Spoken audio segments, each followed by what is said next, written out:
ketegasan dan kelembutan Yesus. Diberikan sebuah contoh perumpamaannya, sudah waktunya, sudah 3 tahun aku mencari, sudah nggak ada lagi apa-apa ini. Tapi di sisi yang lain, sabar dulu, masih bisa ada kesempatan, biarlah saya usahakan. Saya pikir kita juga seringkali seperti itu. Ya. Kalau kita sudah, artinya dosa kita seharusnya sudah banyak, sudah Tuhan ini sebenarnya, sudah Tuhan marah sama kita. Tapi masih ada kelembutan, diberikan kesempatan kepada kita, kapan kita berbalik dari jalan-jalan kita yang salah. Nah demikian juga kita kalau memperlakukan orang, Bapak Ibu Saudara, artinya di balik ketegasan kita itu masih kita berikan kesempatan untuk orang lain bisa berubah. Amin. Jangan langsung main vonis, mati.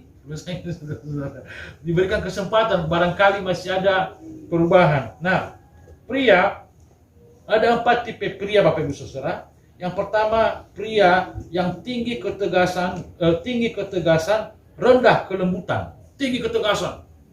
Pokoknya apa yang Bapak bilang, itu dikerjakan. Kalau salah, selesai. Nah, itu tinggi ketegasannya, tapi kelembutannya tidak memberikan maaf, tidak memberikan kesempatan, tidak memberikan, bagaimana supaya seseorang anak itu bisa berubah, bisa berbalik. Dan akhirnya apa? Lahirlah pemberontak.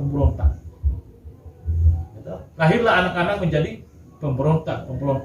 Kenapa anakku? Sudah aku bilang begini, lain yang dikerjakannya. Sudah aku bilang, kenapa? Karena ketegasan barangkali tinggi, tapi kelembutannya rendah. Nah, saudara, yang kedua, seorang yang rendah ketegasannya, tapi tinggi kelembutannya, rendah ketegasannya, tinggi kelembutannya. Ini dia rendah tegasan. Kalau sudah tahu dia anaknya salah, sudah tahu dia itu berbuat salah, kalau saya tunggu biasa, paling tidak, nah jangan gitu aja. Tapi sampai di situ saja, tidak ada disiplinnya, tidak ada ketegasannya. Lalu apa? Malah yang tinggi adalah kelembutannya, membiarkan saja. Akhirnya apa? Jadilah anak manja. Suka-sukanya. Pernah lihat anak-anak itu kalau dia minta ngomong sama mamanya sampai dia bergulung-gulung di tanah. Pernah lihat seperti itu? Nah, di rumah kami tidak berlaku. Saya kasih tahu, di rumah kami tidak pernah ada anak mana ada bilang balik kita nggak berlaku di rumah kami. Selesai. Dan tidak satu pun sampai hari ini nggak ada berani gitu. Apa yang dibilangnya nggak bisa. Ya kenapa? Saya bisa menjaga, tapi istri saya nggak bisa. Kalau dibilang tidak tinggi sekali ketegasannya, tapi kelembutannya terkadang kurang. Tapi untung saja harus ada figur bapak di situ. Kalau ada figur bapak di situ, kenapa? Kalau anak-anak rusak oleh karena mamanya, karena ibunya, nggak masalah. Kenapa? Kasih itu ada 2. Kalau kasih bapak itu memberikan rasa percaya diri kepada anak. Tapi kalau kurang kasih ibu, kasihnya kurang perhatian ibu atau apa, itu hanya anak-anak pengaruhnya cuma masalah kenyamanan aja. Nggak nyaman aku di situ aja. Kenapa? Karena kasih ayah itu memberikan kepercayaan diri, tapi kasih ibu memberikan kenyamanan. Jadi kalau kurang kasih ibu misalnya, tidak masalah, hanya anak kurang nyaman aja. Tapi kalau kurang kasih bapak itu berbahaya. Kenapa? Rasa percaya diri semuanya situ kacau semua, gambar bapak kacau semuanya. Amin. Makanya terkadang kalau kami di rumah saya pribadi itu, biarkanlah kalau rusak gambar mama, biarlah. Jangan sampai rusak gambar bapak. Karena ketegasannya tinggi, saudaraku. Saya ketegasan tinggi, nggak boleh berbuat salah, nggak boleh berbuat dosa, selesai. Saya nanti yang ngapain, udahlah. Saya ngapain? Kenapa? Jangan sampai rusak gambar bapak. Gambar mama biarin aja rusak. Apa pelajaran malam ini, gambar bapak boleh rusak, gambar bapak nggak boleh rusak. Amin. Artinya begini, tapi sebaiknya harus sama-sama. Karena terkadang ibu-ibu ini kadang-kadang memang ya kita akui saja sudah disampaikan fakta-fakta, memang ibu ini terkadang merepeh-merepehnya luar biasa. Lebih banyak perkataan daripada perkataan laki-laki biasa. Jadi kita banyak memaklumi lah. Tapi gambar bapak, pria itu yang paling utama di sini. Seorang pria harus tegas kepada anaknya, harus mendidik dengan tegas, tapi masih diberikan juga kesempatan, ada juga kelembutan. Oke lah, kalau kamu berbuat salah nak, oke, papa maafkan, tapi jangan bikin lagi. Terkadang kita enggak. Saya pernah lihat ada orang apa kemarin di daerah mana itu, ya, tarik anaknya itu kayak ya apa dah, pakai tabia. Ini kan bisa rusak semua apanya. Terus digoyang-goyang anaknya itu, bisa rusak ini apa namanya itu belakang, apa rusak. Digoyang-goyang anaknya itu. Kau udah bilang jangan kau keluar begini kan. Saya sebenarnya nggak tega saya itu. Ketegasannya tinggi, tapi bisa rusak gambar diri bapaknya, jadi rusak, gambar dirinya juga rusak. Kenapa? Tidak ada figur dalam rumah itu. Amin. Jadi orang-orang yang rendah ketegasannya tidak menegur anaknya, membiarkan saya ya, nah jangan begitu. Akhirnya apa? Muncul anak-anak manja. Apa itu anak manja? Kayak tadi minta mobil dan dikasih guling-guling di tanah, itu anak manja itu. Kalau saya lihat begitu anak manja, kalau aku suruh gini kan itu, udah gini kan itu, udah dicuri itu pakai apa? Gak berani itu. Di satu sisi ada baiknya, tapi di sisi yang lain memang ada juga harus kita seperti itu, harus kita disiplinkan memang anak-anak. Kalau anak-anak ini bisa salah mempergunakan kasih orang tua, salah mempergunakannya, dia menjadi manja, suka-sukanya, minta kereta, gak dibeli kereta, bisa dipecahkan semua sini. Nah itu sudah kurang ajar itu, mohon maaf ini. Betul nggak itu? Apa permintaan anak kalau nggak lakukan, pokoknya anaknya yang mengamuk. Bahkan ada di Jakarta Barat kemarin itu yang pas lagi di Jakarta, dia bunuh bapak, hanya minta game, gak dikasih bapak, dia bunuh, mati. Kaget kami anak yang luar biasa. Kenapa? Semua diikuti selama ini. Begitu nggak diikutin, udah. Nah, jadi nggak semua kita harus ikutin apa menjadi kehendak anak. Amin. Amin. Ada salahnya juga kita harus menolak itu. Tidak. Papa bilang kali ini tidak. Jadi jangan semua diikutin. Akhirnya muncul anak-anak manja. Yang ketiga, rendah ketegasan dan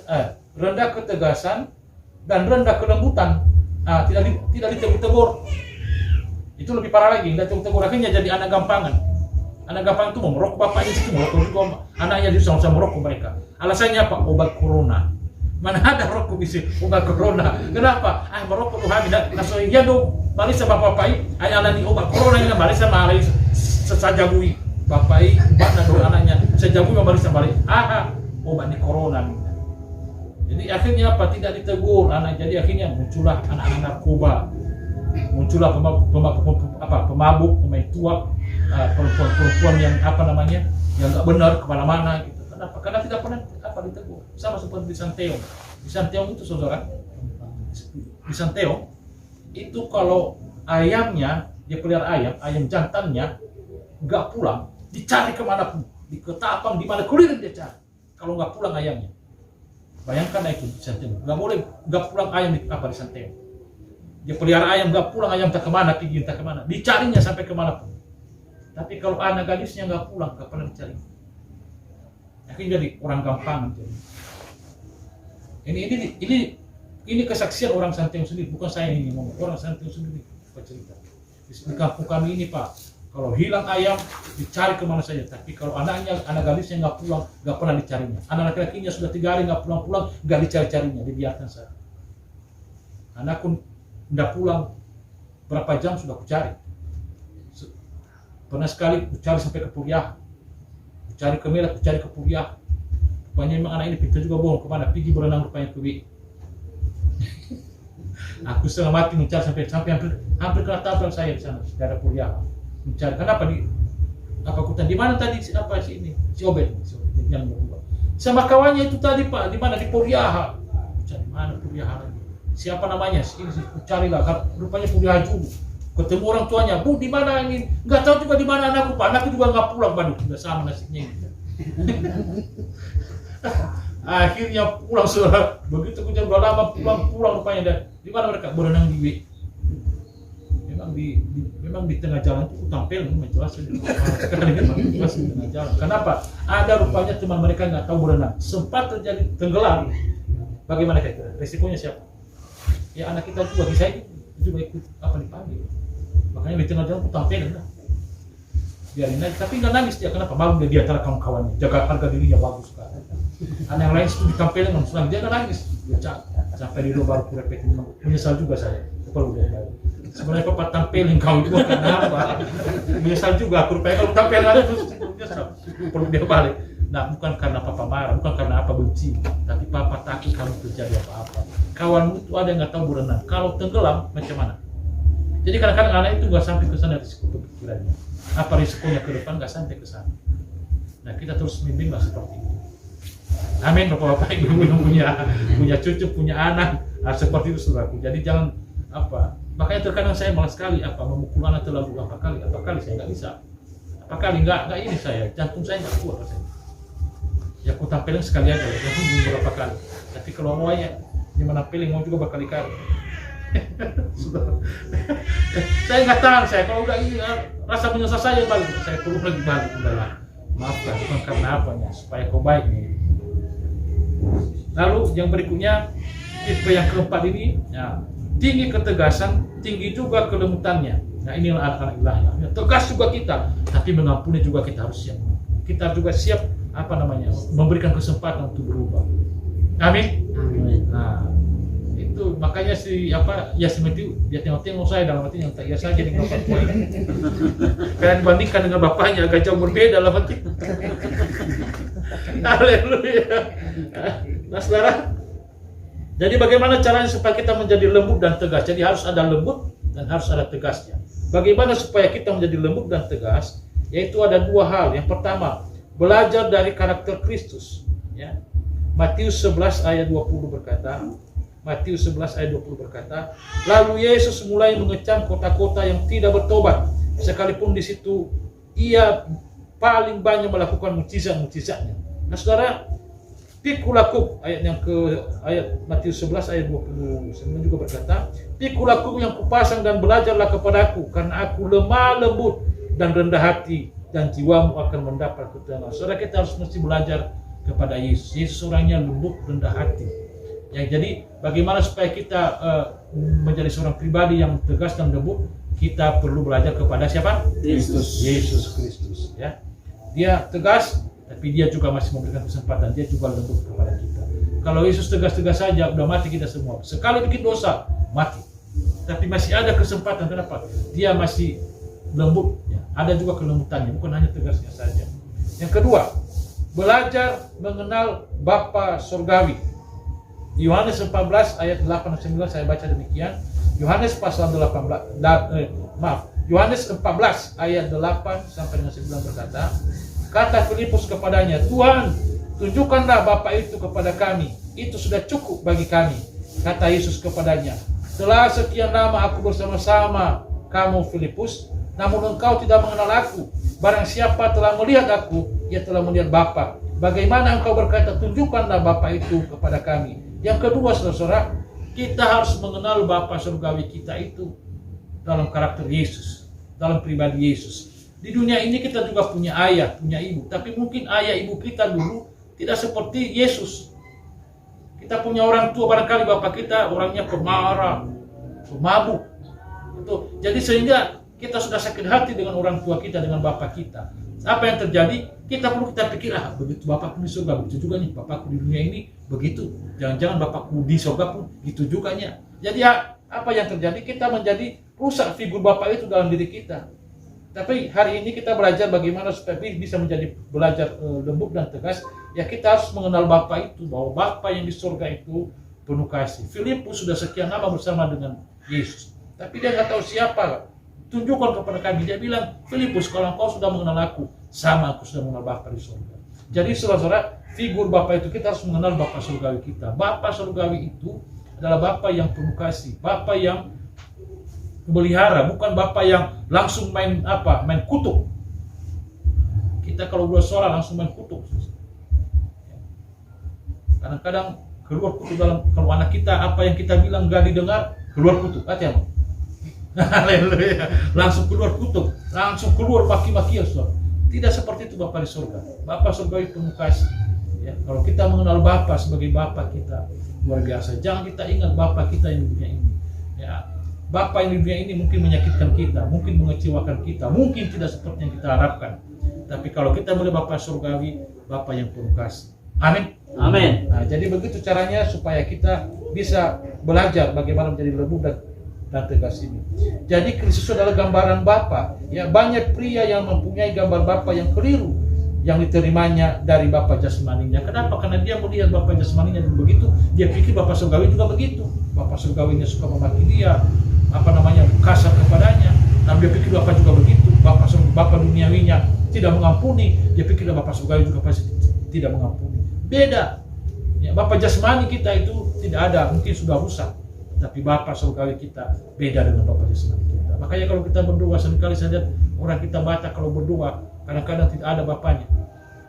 Ale Jehovah amanami, Jehovah itu jarang ada amanami. Ale Tuhan Jehovah, Ale Tuhan Jehovah. Nggak ada pernah disebutkan nama Yesus di situ.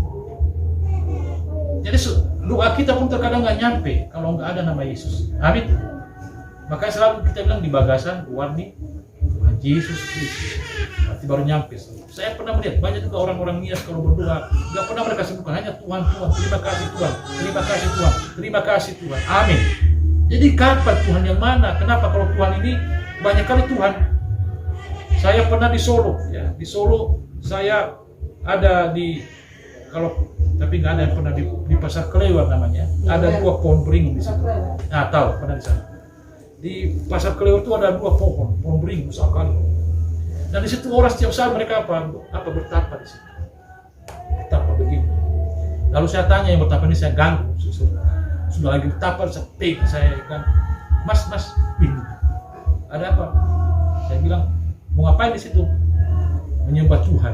Saya bilang, mana Tuhannya? Sini ada Tuhan. Jadi dia dalam hatinya Tuhan itu adalah pohon beringin. Jadi kalau bicara soal Tuhan, Jehovah, Tuhan, kalau nggak ada pakai nama Yesus, nggak nyampe doa kita. Saya juga pernah di Bali. Ya, ini biar ada pengalaman yang pernah saya alami dalam pelayanan ini. Di Bali itu kalau kita dari begitu sampai di Gilimanuk, penyeberangan Banyuwangi, Gilimanuk, negara Tabanan, baru kota Denpasar. Di situ ada itu kayak semacam patung besar. Dan banyak orang di situ bertapa. Dan sepanjang jalan kalau tumbang pohon kelapa, tumbang apa saja, mereka cepat-cepat mereka kasih apa saja. Saya tanya kenapa? Tuhan marah. Tuhan marah kalau jatuh pohon kelapa, Tuhan marah. Terus kalau enaknya di Bali beda dengan orang Batak. Di timur juga beda. Orang Bali, kalau orang Batak, kalau tabrak anjingnya, perkara kita. Sadia. Manuk, apalagi kalau kita tabrak manuk, sadia, berapa? Minta bayaran. Karena saya sudah pernah kena di Pak? Di kena nugrah. Lewat saya sudah mati kiannya ayam itu. Udah mati ayam saya, keberatan dia turun dah. Bagaimana? Bayar ini ayam ini. Saya diam saja. Bilang sebenarnya, kau ini apa sebenarnya maksudnya? Ini anakku belum makan. Bilang aja belum makan kan. Biar kuas sumbangan, jelas itu. Ini ayam jangan kasih. Tengok ayamnya nggak ada bekas tabrakan. Udah mati beberapa hari yang lalu. Jadi sengaja dia minta sama saya uang supaya membayar. Saya kan tinggal apa 20.000. Gitu. Itu pun terima karena saya bilang saya pendeta. Jadi itulah disuruh istrinya yang menerima. Jadi sengaja dia menerima karena saya bilang saya pendeta. Itu di Bukit Anugerah itu. Ada satu marga Pandiangan. Dan seperti itu. Jadi saudara ada orang bertuhan-tuhan ini tidak semua Tuhan. Jadi kalau di sini kalau kita tabrak ayam, tabrak apa saja itu berbahaya. Kalau di Bali kita tabrak anjing, kucing, apapun itu babi, saudara kita enggak ini. Kenapa? Itu sudah kehendak dewa. Itu dia. Jadi jangan takut kalau kita ke Bali kita tabrak. Jangan takut, enggak usah, enggak ada perkara itu. Kenapa? Itu sudah kehendak dewa katanya. Dewa sedang marah itu katanya. Jadi aman kita di jalan. Itulah yang hanya di Bali. Nah, jadi gambaran Tuhan ini di setiap daerah berbeda-beda. Gitu. Saya pernah di Kalimantan juga. Itu di Kalimantan Barat dekat perbatasan Malaysia. Itu banyak sekali di pohon-pohon di sawah-sawah mereka dikasih semacam orang kayak sini orang-orang atau apa kayak gitu. Lalu saya tanya apa itu? Ini persembahan kepada Juwata. Kenapa Juwata inilah Juwata maksudnya nama Tuhan di sana Juwata. Di sini kan namanya Debata, di sana namanya Juwata. Itu apa? Ini Juwata inilah yang menjaga kampung ini. Juwata inilah memberikan keamanan, kedamaian di kampung ini. Juwata inilah yang memelihara supaya padi-padi kami sehat. Jadi banyak Tuhan menurut setiap daerah, setiap suku. Tapi Tuhan kita jelas namanya siapa? Tuhan Yesus Kristus. Bapa yang penuh kasih. Nah, menjadi pribadi yang lembut dan tegas, kita harus meneladani Bapa itu yaitu Yesus Kristus. Ate? Jadi jangan kita mengikuti itu. Kalau kepercayaan kita yang lama, jadi Nabolon siapapun namanya itu saudara, belum kita lihat kasihnya. Amin. Jadi kalau kasih daripada Tuhan Yesus sudah kita rasakan, sudah kita lihat dia berkorban buat kita, supaya kita menjadi orang-orang yang sesuai dengan kehendak. Amin. Jadi kira-kira itu saja. Saya juga takut lama-lama. Kenapa? Kita masuk YouTube ini Pak Yohanes ini. tegur nanti ini tidak mau melanggar apa ya, nggak pakai masker pula, kita hanya pakai masker. Jadi kira-kira itu saja lah. Ya, puji Tuhan lah. Saya juga tahu kali sorry, saya tahu kali masuk YouTube ini tahu kali saya. Itu aja. Oke lah, kira-kira itu saja yang yang bisa saya sampaikan pada malam hari ini. Saya serahkan kembali kepada hambanya Bapak Pendeta Hobi. Jangan Pak Bik. Baik, shalom. Shalom. Puji Tuhan, hari ini kita nilai-nilai kepriaan, bagaimana kita seorang pria bisa menerapkan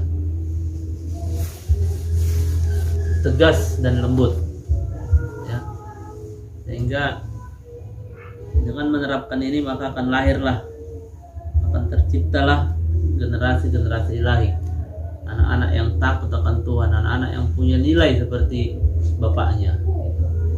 Jadi dengan materi ini, nilai ini, maka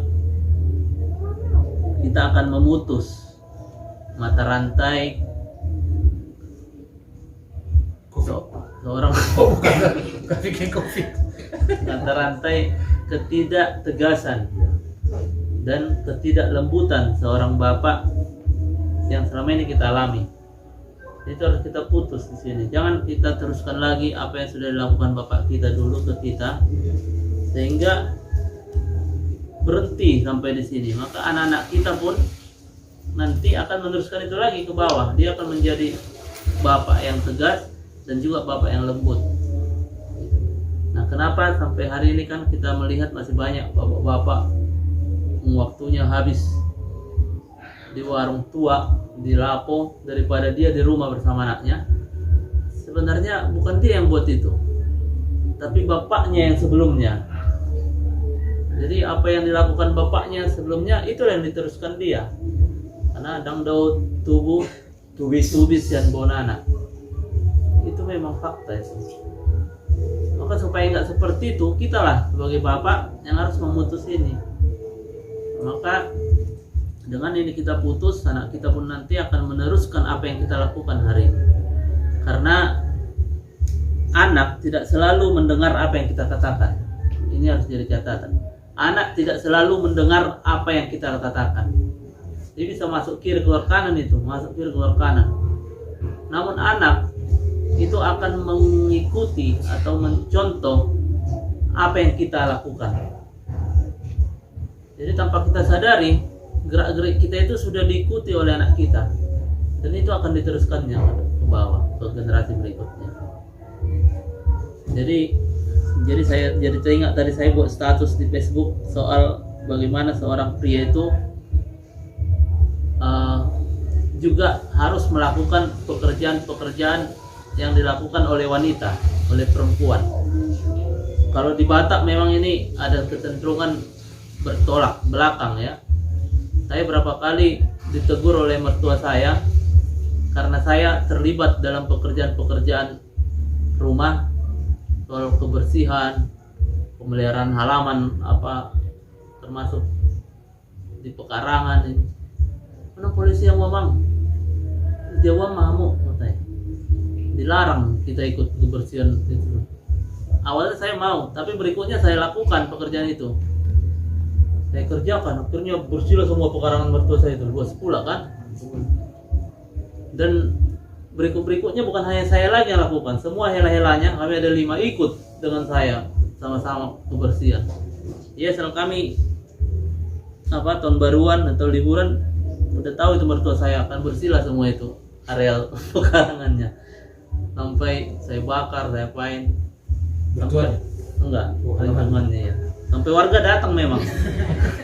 Warga datang menyuruh stop karena areal perkebunan. Jadi itu memang rawan bakar. Oh iya, saya sudah pikirkan itu, makanya kita jarak dan sebagainya, air kita standby kan. Nah, ini harus kita putus mitos-mitos ini.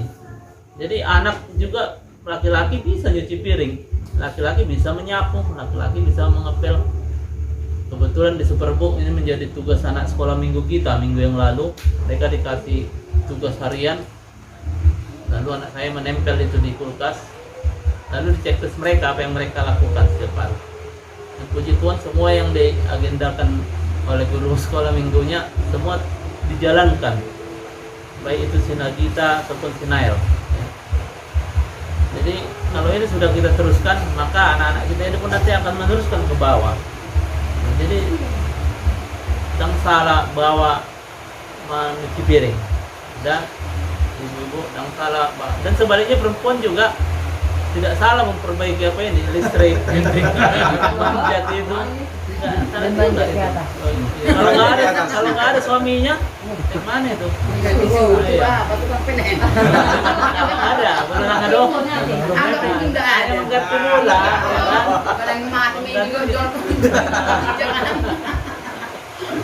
nah itulah akhirnya terciptalah kemandirian ya kan?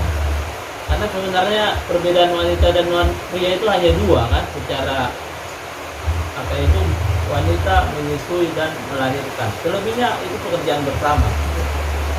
Itulah kesetaraan gender itu.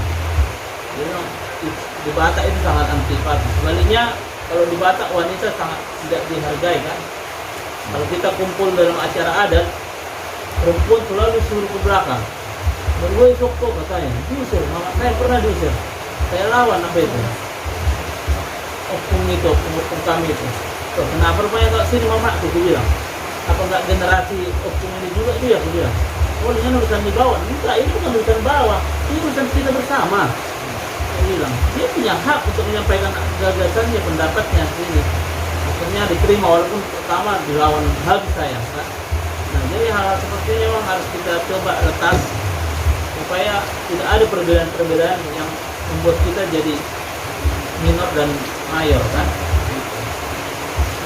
Nah, jadi sebagai bapak kita harus tegas dan lembut, dan bagi yang anaknya masih kecil-kecil ini sangat bermanfaat sekali. Namun bagi yang sudah besar memang tidak ada kata terlambat sebenarnya, namun upaya kita jadi lebih sulit ya kan, karena mereka sudah dewasa, sudah terlambat rekaman itu dia lihat, rekaman bapak itu. Jadi masih yang muda-muda seperti saya, Pak Ganda, nah itu masih punya kesempatan besar untuk memperbaiki ini semuanya.